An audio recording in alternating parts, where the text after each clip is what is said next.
Hoy vamos a analizar un caso de finales del siglo XIX, así que relájate mientras nos vamos a Estados Unidos. Mary Linitz nació en 1878 y creció en Chicago cuando la ciudad se expandía rápidamente con nuevas escuelas, iglesias e industrias. Ella vivía con su familia en una casa en North Campbell Avenue, que era un vecindario de hogares de clase trabajadora y clase media. Ella asistió a una escuela local donde recibió la educación estándar de la época en lectura, escritura, aritmética e instrucción religiosa. La vida de la iglesia era central en su crianza y los domingos en la iglesia de San Silvestre eran una parte habitual de la rutina familiar.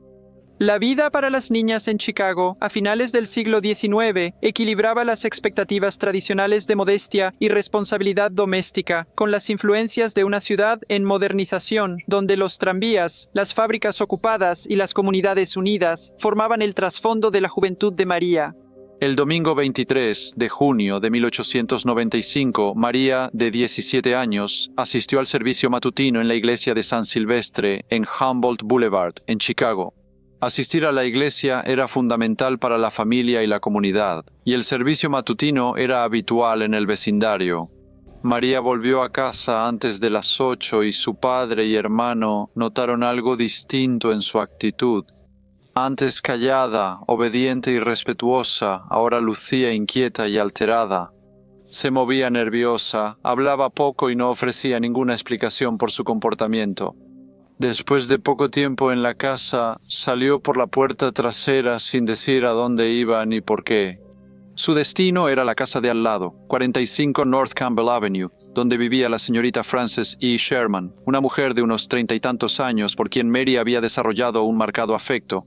Fueron vecinas varios años y Mary convivió mucho con la señorita Sherman. Esa mañana fue a la puerta trasera y llamó. Finalmente apareció la señorita Sherman, pero parecía no querer hablar con Mary y se dio la vuelta para regresar adentro. En ese momento, Mary, que se veía pálida y agitada, preguntó con voz tensa, ¿por qué me torturas así? Luego, sin esperar una respuesta, disparó 3 veces con un revólver que había tomado en secreto de su padre. 2 balas fallaron, pero una hirió a la señorita Sherman en la cabeza. Al darse cuenta de lo que había hecho, Mary corrió de regreso a casa, aún sosteniendo la pistola. Al ver a su padre, tiró el arma y le dijo que le había disparado a la señorita Sherman, la vecina con la que había sido tan cercana. Luego comenzó a hablar incoherentemente antes de salir corriendo de nuevo y desaparecer por un callejón cercano. En la casa de los Sherman, los disparos hicieron que los vecinos salieran preocupados a ver qué ocurría. La señorita Sherman, aún con vida, aunque sangrando por una herida en la cabeza, fue llevada arriba con la ayuda de un vecino y su hermana. Otro vecino corrió a informar a la policía en la estación de policía de la avenida Warren y una patrulla fue enviada rápidamente. Al llegar al 45 de la avenida Campbell Norte, los oficiales vieron que el doctor Frank Ingalls ya atendía a la mujer herida. Rápidamente se dio cuenta de que la herida, aunque grave, no era mortal. La bala hizo una cortada de 8 centímetros, pero no penetró profundamente en su cabeza. El teniente Beard organizó un grupo de oficiales para buscar a Mary Linette. Recorrieron calles, callejones y zonas cercanas, llamando su nombre y hablando con transeúntes para hallarla. A pesar de su exhaustiva búsqueda, Mary seguía sin aparecer por ningún lado. Con el paso del tiempo empezó a crecer la especulación de que podría haberse quitado la vida. Incluso la señorita Sherman, aún conmocionada por la mañana, le dijo al teniente Beards que creía que ese era el caso, reflejando la preocupación de todos por el bienestar de la joven. El teniente le preguntó a la señorita Sherman qué haría si Mary seguía viva y la encontraban, a lo que ella respondió, «Estoy tan segura de que está muerta que no he pensado en eso ni un momento. Creo que Mary no estaba en su sano juicio, y por esa razón sé que sería peligrosa si se le permitiera su libertad. No sé si me gustaría procesarla como a una criminal común, pero no puedo decidir cuál sería mi curso de acción». La señorita Sherman relató que la joven, con quien vivía, junto a sus 2 hermanas, se volvió muy apegada y posesiva hacia ella. Dijo que cada vez que le prestaba atención a alguien más, Mary reaccionaba con dolor visible y celos. Dijo que antes de que la madre de Mary muriera trágicamente, le habló sobre estas preocupaciones, pero desafortunadamente la madre de Mary las desestimó. La señorita Sherman dijo que desde entonces intentó tratar a Mary con amabilidad y sacar lo mejor de la situación. Al preguntarle al Dr. Ingalls sobre Mary, dijo que creía que ella sufrió una especie de manía y que debió estar bajo restricción. La policía continuó su búsqueda de la joven y fue a la casa del señor James Lynette, el padre de Mary, quien trabajaba como contratista de obras. Estaba muy afectado por lo ocurrido y dijo a los oficiales que creía que su hija actuó bajo influencia hipnótica. Insistió en que ella no era responsable de sus acciones y agregó que no tenía conocimiento de que ella hubiera tomado su revólver. La búsqueda de Mary continuó hasta altas horas de la noche, sin embargo, no se le pudo encontrar en ningún lado. Al día siguiente, Mary Lynette fue localizada en el 436 de la calle Taylor. Luego fue puesta de inmediato bajo custodia policial y llevada ante el tribunal de policía ante el juez Doyle, acusada de asalto con intención de matar. Mary parecía pálida y sumisa, y su comportamiento sugería que no tenía la mente clara. Los observadores notaron que hablaba muy poco y mostraba poca reacción ante el proceso. Dadas las circunstancias y su historial reciente, el juez Doyle decidió no continuar con el caso y en su lugar pospuso la audiencia hasta el viernes 28 de junio, permitiendo que el médico de la ciudad examinara a la joven y diera una opinión sobre su cordura. El tribunal reconoció la gravedad del cargo, pero debía determinar si las acciones de Mary fueron influenciadas por una enfermedad mental o por intención criminal. Vecinos y miembros del público que habían seguido la historia de cerca se reunieron afuera del juzgado, reflejando tanto el asombro como la curiosidad que rodeaban el incidente. El caso destacó por sus circunstancias inusuales. Una joven de 17 años que había atacado a alguien con quien tenía una relación cercana, lo que resaltó preguntas sobre la salud mental, la responsabilidad personal y cómo debería responder el sistema legal. Los periódicos se fascinaron con el caso y le dieron una atención significativa en sus reportajes. Aunque los reporteros de crímenes estaban acostumbrados a historias de celos y furia que llevaban a la violencia, este caso destacaba porque involucraba a dos mujeres con un vínculo cercano y duradero. Los reporteros enfatizaron la naturaleza inusual de la relación y las emociones intensas que habían culminado en violencia. Varios periódicos compararon el caso con el de Alicia Mitchell y Frida Wards, un incidente similar ocurrido en Memphis, Tennessee, 1892. La prensa destacó los paralelismos entre los dos casos, señalando la rareza de que actos así surgieran del afecto entre mujeres, y la historia rápidamente captó el interés del público no solo en Chicago, sino en todo Illinois. Los periódicos describieron a la señorita Sherman como una mujer de unos 30 años, robusta, de cabello oscuro y atractiva. En contraste, María fue retratada como delgada, de tez rojiza y con apenas 17 años. Vecinos y conocidos aportaron a los reportes con sus recuerdos. Los residentes locales hablaron del fuerte afecto entre las dos mujeres, diciendo que en los últimos meses los sentimientos de María parecían haberse intensificado. Una amiga de María la describió como nerviosa y excitable por naturaleza, incapaz de soportar ver a la señorita Sherman hablando con alguien más que con ella. El padre de María insistió en que su hija no debía declarar públicamente sobre el incidente. Insistió en que ella solo hablaría después de ser examinada por las autoridades, creyendo que era necesario establecer los hechos bajo la supervisión adecuada. Cuando los reporteros se le acercaron en busca de comentarios, ofreció poco más que una sola explicación firme. No fue culpa de la niña. Ella había actuado bajo influencia hipnótica. Su negativa a dar más detalles resaltó tanto su actitud protectora como su insistencia en que las circunstancias de las acciones de María no podían ser juzgadas sin comprender su estado mental. Tras el tiroteo, su declaración se difundió ampliamente, influyendo en la percepción pública y reforzando que el comportamiento de María fue influenciado por fuerzas ajenas a su control. Los periódicos buscaron comentarios de la señorita Sherman, quien, aunque reservada, admitió que María estuvo muy cercana a ella por un tiempo. Ella admitió que también apreciaba a la chica.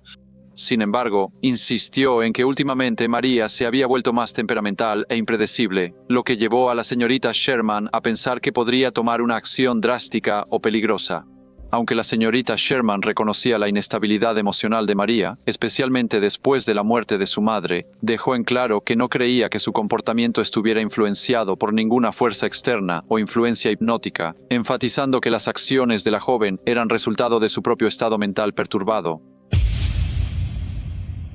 Tras una evaluación exhaustiva realizada por profesionales médicos y autoridades legales, se determinó de manera concluyente que María Lynette padecía una enfermedad mental grave, lo que la declaraba insana. Sus acciones, motivadas por una obsesión irracional, y su comportamiento errático y divagaciones incoherentes, evidenciaron claramente su estado mental. El tribunal, a la luz de estos hallazgos, consideró necesario internarla en el Hospital y Asilo para Enfermos Mentales del norte de Illinois en Elgin, Illinois. Esta institución estaba equipada para proporcionar la atención y el tratamiento especializado requeridos para personas con condiciones graves de salud mental, asegurando que María recibiera el apoyo que necesitaba, mientras también protegía al público de cualquier daño potencial adicional. En diciembre de ese año, María se sometió a otra evaluación integral. En esta ocasión, médicos y autoridades legales concluyeron que ya no mostraba signos de enfermedad mental grave. Su comportamiento era estable y comprendía claramente sus acciones y consecuencias. El tribunal, después de revisar la nueva evaluación, decidió que María ya no representaba un peligro para sí misma ni para los demás, y como resultado, fue liberada de su confinamiento.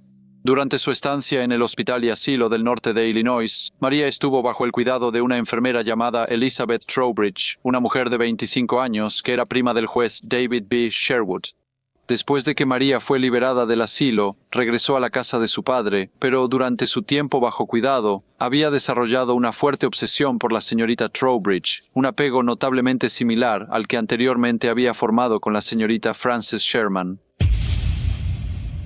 El lunes 13 de abril de 1896, María Lynette, ahora de 18 años, viajó a Elgin, una ciudad a unos 35 millas al noroeste de Chicago, donde se reunió con la señorita Elizabeth Trowbridge, cerca de la casa del juez David B. Sherwood. Y después de una breve conversación en la acera, comenzaron a caminar por la calle State, acompañadas por la hermana de Elizabeth, la señorita Alicia Trowbridge. María quería que Elizabeth volviera a Chicago con ella, pero Elizabeth siempre se negó. Ese día intentó una vez más convencerla, pero Elizabeth volvió a negarse. Apenas pasaban de las 8 de la noche y la conversación se volvió tensa cuando María insistió más, instando a Elizabeth a reconsiderar. Elizabeth, no obstante, se mantuvo tranquila y reiteró que no iría. La negativa solo pareció aumentar la frustración de María y sus palabras se volvieron más cortantes, aunque Elizabeth le respondió muy poco. Alicia, que caminaba tranquilamente junto a ellas, percibió la tensión entre las dos, pero decidió no intervenir, manteniendo su silencio. Mientras las tres jóvenes avanzaban por la calle State, la tensión finalmente venció a María y sin una palabra de advertencia metió la mano en su bolsillo y sacó un revólver. En un solo movimiento rápido, disparó un tiro, que le dio a Isabel directamente en el corazón. Isabel se desplomó de inmediato, cayendo al suelo ante los ojos de su hermana. En ese mismo instante, María se apuntó con el arma, la presionó contra su sien y apretó el gatillo. Cayó junto a Isabel, las dos jóvenes quedaron tendidas juntas en el suelo. Mientras Alicia observaba, después de un breve momento en el que no pudo moverse, salió corriendo y gritando hacia la casa del juez Sherwood para dar la alarma. La pequeña comunidad quedó conmocionada, no solo por el acto repentino y violento, sino también por la prominencia de la familia involucrada. Los periódicos informaron ampliamente sobre el incidente, señalando un detalle particularmente inquietante.